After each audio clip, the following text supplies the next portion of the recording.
বছরের শেষ দিনে এটাই আমার লাস্ট ভিডিও শ্যুট করা ছিল। হ্যালো বন্ধুরা, দেখতে দেখতে যে কিভাবে একটা বছর কেটে গেল সেটা তোমরা কেউ বুঝতেই পারলাম না, এত তাড়াতাড়ি সময় গড়িয়ে যাচ্ছে।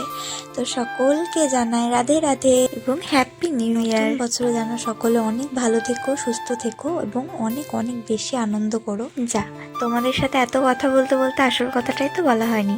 আজকে আমি তোমাদের সঙ্গে শেয়ার করব আমার নাইট হেয়ার কেয়ার এবং স্কিন কেয়ারের রুটিনটা। অনেকেই আমাকে পার্সোনালি জিজ্ঞাসা করো যে আমি চুলে কি ইউজ করি এবং আমার স্কিনে কি ইউজ করি। ভাবলাম যে একটা ভিডিওর মাধ্যমে তোমাদেরকে বলে দিই। আমি এখন রাত্রিতে আলপস গুডনেসের এই রোজমেরি ওয়াটারটা ইউজ করি। এর আগে কেয়াসেটের রোজমেরি একটা ওয়াটার ছিল, ওটা ইউজ করতাম, কিন্তু ওটা আমার স্যুট করেনি।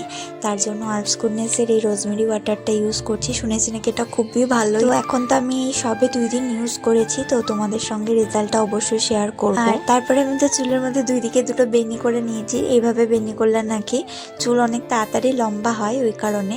আর এই শীতকালে এখন আমি ফেস ওয়াশ করি না, আমি এখন স্ক্রাবারটা ইউজ করি।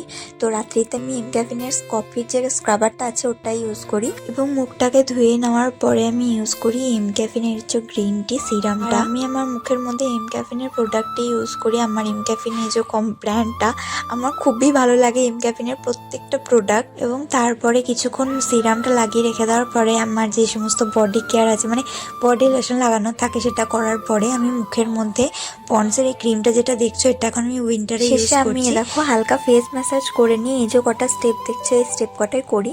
ফেস ম্যাসাজ করলে স্কিনটা কিন্তু অনেক বেশি ভালো থাকে এবং তোমার স্কিন মানে মুখের মধ্যে অনেক বেশি গ্লো আসে। হিমালয়ের এই লিপ বামটা লাগিয়ে নিয়েছি। রিসেন্ট বৌদি একটা পায়ের জন্য ক্রিম ইউজ মানে তৈরি করে দিয়েছিল, ওটাই পায়ের মধ্যে লাগিয়ে নিয়েছি।